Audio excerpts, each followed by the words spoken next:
And now's the time on Sprockets Vin V Dance. Hi, I'm Nick. This is 10 Minutes with Nick, and welcome to First Thought Fridays with Lauren. Lauren, good to see you. I could never take you seriously when you start like that. Do you just not like my intros? I mean, they're alright. They're alright? They get the job done? It's pretty simple. Yeah. Simple, but effective. Much like the Buffalo Sabres, who tonight are playing in Game 6 in Boston against the Boston Bruins. Well, hopefully they're effective. Which they will be this time. Yeah, they will be. Because going for the cup.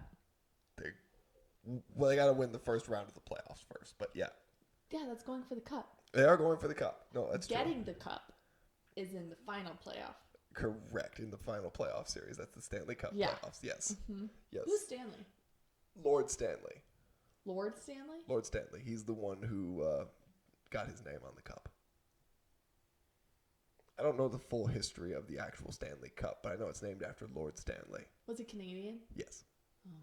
The Canadians. Oh, God. So every time it goes to an American team, that must be terrible.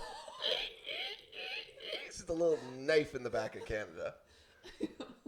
Although most of, I'd argue 50% of the players are probably Canadian.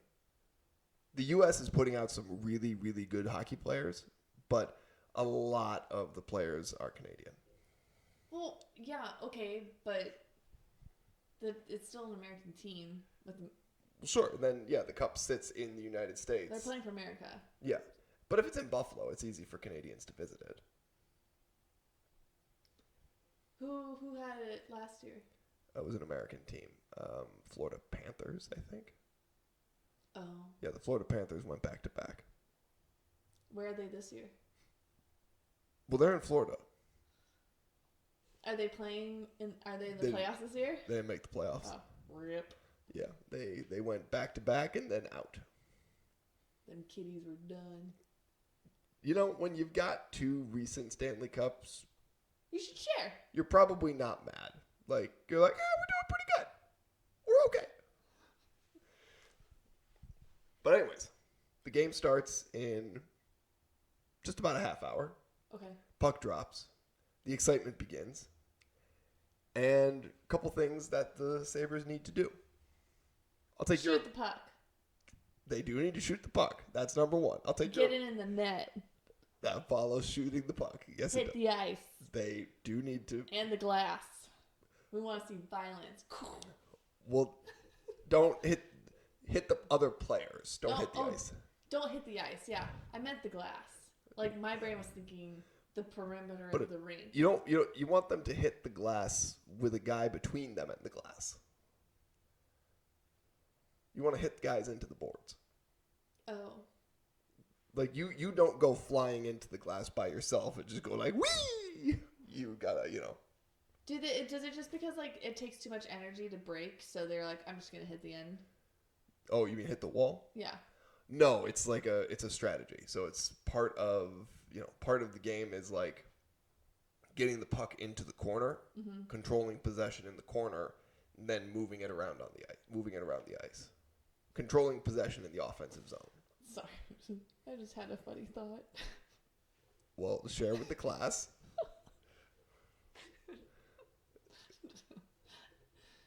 The men fighting with their sticks.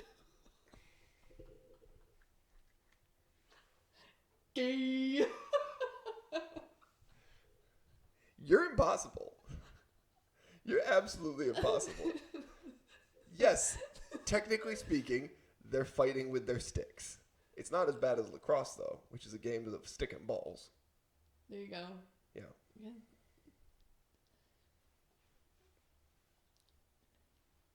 Is it? No, I'm gonna stop there. You're gonna cut yourself off? Yeah, I'm going to cut myself off. Yeah, it's probably good. We don't ordinarily get, flagged by the censors, but, No, but family watches this, and I don't know. I don't want them to well, your family would laugh. Yeah, maybe. I don't want... Never mind. Moving on. Hi, Lawrence Mom. Anyways, Anyways, the Sabres need to. I don't know if you got a chance to watch Game 5. Yeah. Yeah. But the Sabres got slowed way down in their offensive, on trying to convert to the offensive zone. I don't know. I just saw a lot of skating. Yes, there was a lot of skating. A lot of skating around the rink. Yeah, but not a Not a lot. lot of grouping around the net. Shoving it in. You know what? That's true. There wasn't a lot of grouping around the net. It seemed like the Buffalo Sabres shots weren't even getting through. No, they just kept sending it around. Well, they kept sending it around, but those were usually done on purpose. When they were shooting onto the net, it seemed like their shots weren't getting through kind of the traffic. It was almost like the defensemen were blocking shots before the shots even got to the goaltender. Oh, well.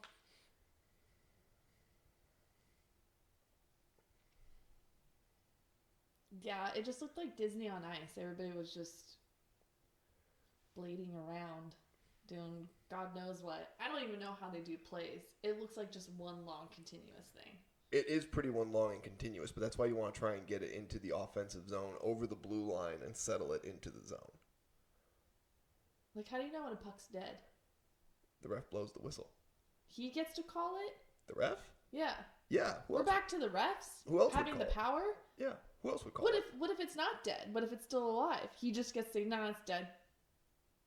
Well, the ref won't blow the whistle if it's not dead. Well, what makes it dead? What makes it dead if the puck goes out of play? What does that mean? Meaning the puck deflects off the ice and into the net or into the stands. Okay. Then it's a face-off. Well, yeah, okay. If there is a penalty, then there's a delayed penalty until or in lieu of the other team. Like, so if you get a delayed penalty, somebody hooks you, right? But you still have the puck, and you shoot and score, the penalty is waived off.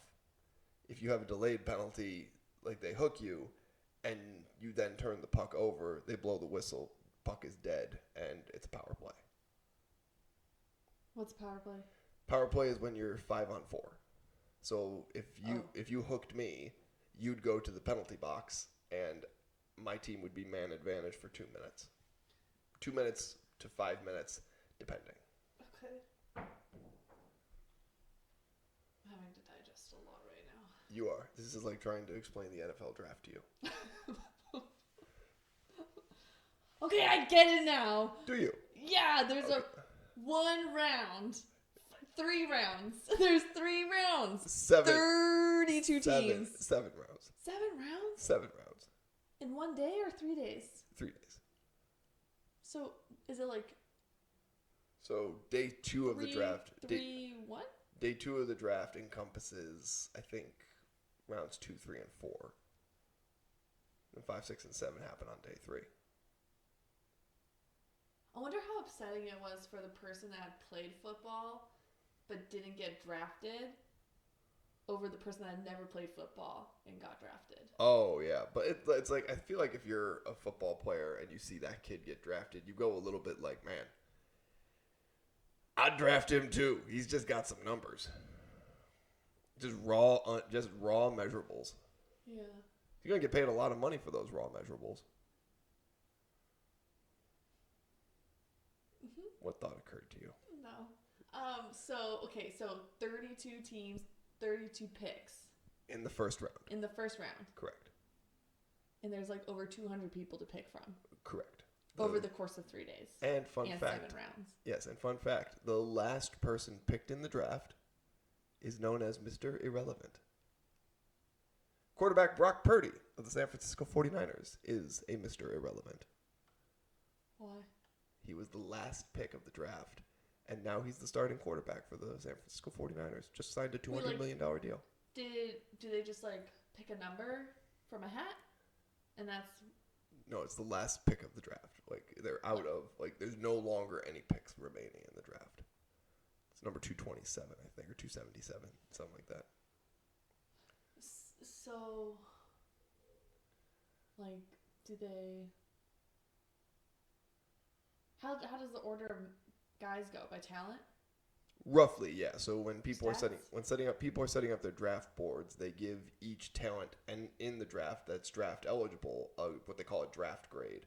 and that grade corresponds to what round they would take you in. So like this wide receiver's got a first round grade. We think he'll go in the top 5 picks. This guy's got a first round grade, but he's not worth it if you're not picking in the bottom half of the first round. This guy should be a day 2 pick, not a day 1 pick.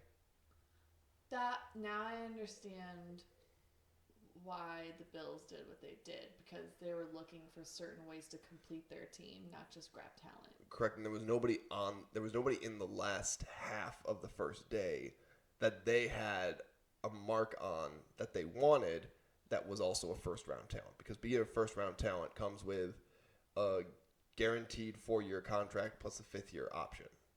It's more expensive. They're looking at their finances too. If you get someone in the first round, you have to pay someone first round draft money. Oh. Which is, of course, set by the rookie wage scale, thanks to a certain Sam Bradford, quarterback formerly of the St. Louis Rams. Now, of course, the Los Angeles Rams. Now I'm understanding the math a lot better. All right, it's coming together now. Yeah. You had a week off to digest it, and that's good. Yeah. Okay. We're almost out of time. So, predictions for the Buffalo Sabres and Boston Bruins tonight, Game 6. What's your call? I think it's going to be the Scimitars. Sabres. The Buffalo Sabres. Yeah, the broadswords. You're predicting a Buffalo Sabres win. Yep. Score. I thought you were like, score! But no, you want what? 4-3. 4-3 Sabres. 4-3 good guys. Yeah. I'm going to say Buffalo Sabres 3, Boston Bruins 1. I think they're both going to fight for it. I think it's going to, either way, Sabres come out on top. Round 1 goes to the good guys. But we're out of time here on First Thought Fridays. Everybody, say bye to Lauren. Bye, Lauren. I'm Nick. This is 10 Minutes with Nick. She's Lauren. Have a great day.